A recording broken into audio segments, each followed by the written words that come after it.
JBNN will keep you informed. I'm Michelle Jones, and in the news, AK-47 rifle and 120 assorted rounds of ammo seized in Salt Spring. The St. James Police said they seized one AK-47 rifle, 4 magazines, and over 120 assorted rounds of ammunition during an operation in Salt Spring in the parish on Thursday. Reports from the Montego Bay Police are that about 1:30 p.m., lawmen conducted an operation in the area, during which time the gun, 4 magazines, 86 5.56 rounds, and 46 7.62 rounds of ammunition were seen on an open lot. No one was arrested in connection with the seizure. Investigations continue. Man held with gun at motel in Bog Walk. A man was arrested after he was reportedly held with a gun at a motel in Bog Walk, St. Catherine, Thursday night. It's reported that about 7:45 p.m., police personnel from the St. Catherine North Division conducted an intelligence-driven operation at the motel in Bog Walk. During the operation, the police breached the door and the suspect was allegedly seen with a gun in his hand. He reportedly jumped through a bathroom window and fell, injuring himself. The weapon, a Beretta semi-automatic pistol loaded with a magazine containing 2 rounds of ammunition, was reportedly retrieved from him. He was arrested and escorted to a medical facility where he is admitted for his injuries. He is expected to be charged with possession of a prohibited weapon and unauthorized possession of ammunition. 2 arrested in Clarendon after discovery of alleged stolen items. A taxi operator and an unemployed man were taken into custody following an operation in Clarendon on Thursday morning. According to Clifton Green, Deputy Superintendent in charge of criminal investigations in the Clarendon Division, several household appliances believed to have been stolen were recovered in the search of 2 premises, one in Bushy Park and the other in North Street, Denby, in the parish. Stoves, washing machines, television sets, computers, and other household articles reportedly valued at $1.5 million were recovered. The items were reportedly seized at the Bushy Park premises, which police say was being used as a store to sell the stolen appliances. Lawmen indicated that since the operation, some of the recovered items have already been identified by at least one complainant, whose house was broken into and items taken. Meanwhile, DSP Green used the opportunity to remind the public not to support criminals by buying their ill-gotten products. Melissa Silvero remembered as a dedicated mother with a fighting spirit. Scores of mourners gathered on Friday at the St. Andrew Parish Church in Halfway Tree for the funeral of Melissa Silvero. Silvero, who was the wife of former People's National Party Member of Parliament for St. Mary Western, Joylan Silvero, died on November 10. Initial reports were that she died in her sleep. However, the police have since opened a murder investigation into her death. 3 bullet fragments were found in Silvero's body. No suspect has been named in her death. She was 42 years old. The service began with a series of tributes from friends who described Silvero as a dedicated mother who possessed a fighting spirit. She sought to give the children the best of everything she could, her friend Lacey Wong shared. She never took her eyes off the goals, the best education, and if she felt that they needed addition to the lessons at school, she became the teacher herself. Cynthia Silvero, who read the remembrance on behalf of her son, Joylan, described Melissa as the heartbeat of their family, a force of nature and a nation builder.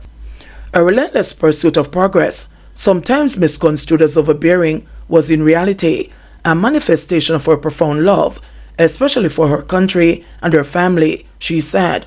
Silvero is survived by 3 sons and her husband. St. Elizabeth man killed in freak accident. A 28-year-old St. Elizabeth man lost his life in a freak accident on Tuesday. The incident occurred when a weed walker utilized a lawn maintenance inadvertently flung a piece of binding wire through the air, tragically striking Derval Baker's skull just above his right ear. The shocking event took place at a premises in the southwestern section of the parish, leaving family members devastated by the unforeseen and the sorrowful turn of events. The whole community of Ashton is mourning, his aunt Violet said. Derval don't give trouble. He just tries to make fun and him helpful and kind. He's the type of person you don't have to ask him to do anything, she said. Violet said Derval's mother has been inconsolable since the incident and other family members are badly shaken up. Me have a son. Him and Derval go like brother. And from Tuesday me concerned because my son don't even eat. Me concerned about everybody, every family member. Wednesday night, me got my bed and I don't even know. I don't get a sleep because every time I go bed I just picture him, she said, unable to hold back her tears. As they struggle to cope, the family has heaped blame on medics at the Black River Hospital, who they believe did not do enough to help Derval. Violet said that Derval was admitted to the hospital about 11:30 a.m., shortly after which doctors decided that he should be transferred to the Kingston Public Hospital. However, she said it was not until after 7 p.m. that he was placed in an ambulance and sent to Kingston. He died on the way. Violet, who was at Derval's bedside in the hospital, said she was told that the delay in transporting him to the KPH was due to the absence of specialist medical personnel to prepare him for departure. Our whole family blames Black River Hospital, said Fiona Barrett, a cousin. They had him the whole day, even though they know they couldn't help him. We blame them, she said. Barrett has called for an investigation to be done to determine whether the hospital followed protocol in Derval's case. Somebody needs to be held accountable. Something needs to get done. This is about what happens when another family, not even our family, what happens when somebody else's family go through the same thing, she said. The week's incident has reopened old wounds of a double tragedy that robbed the family 7 years ago.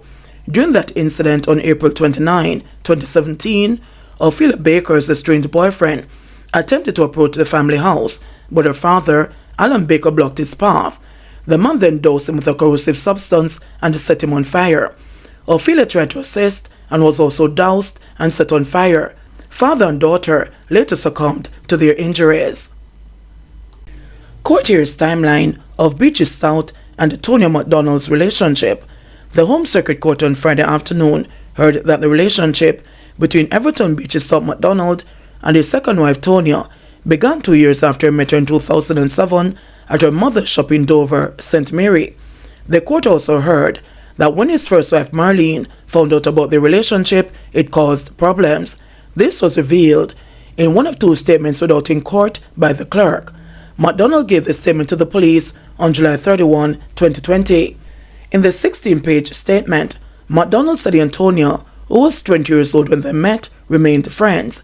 The court heard that he assisted her with evening classes at Teachfield High School, paid for a university course she was enrolled in, and an apartment. He said they became intimate 2 years after they met in 2007. Soon after, his wife found out about the affair. In the same statement, McDonald said he was depressed, talking about the murder of his first wife, Marlene. His first wife was killed in 2009. McDonald and Tonio got married in 2011 and were living together up to 2020 when she was murdered. The court heard that the father of four, who is $48 million in debt, jointly owned business and properties with Tonio, his son and grandson. The court also heard that he has $1.5 million in an account and an Omni Educator account from his marriage with Marlene. But McDonald, who has been operating businesses for 40 years, said he was unable to afford life insurance. The statement also detailed the couple spending time together before Tonio was killed. He also told the police that he had issues with the 33-year-old being unfaithful. In the second statement McDonald gave to the police, he said when he found out that his wife was having an affair with a police officer, he visited the cop's home and confronted him. But the cop denied the affair, stating that he and Tonio were just friends. McDonald said he was traumatized by Tonio's death and that he did not kill his wife despite allegations on social media. His co-accused Oscar Barnes is also on trial for the July 20, 2020 murder of Tonio McDonald. The trial continues on Tuesday. In JBN, we keep you informed. Please remember to subscribe, like, share, leave us a comment, and click the notification bell to receive our daily news items.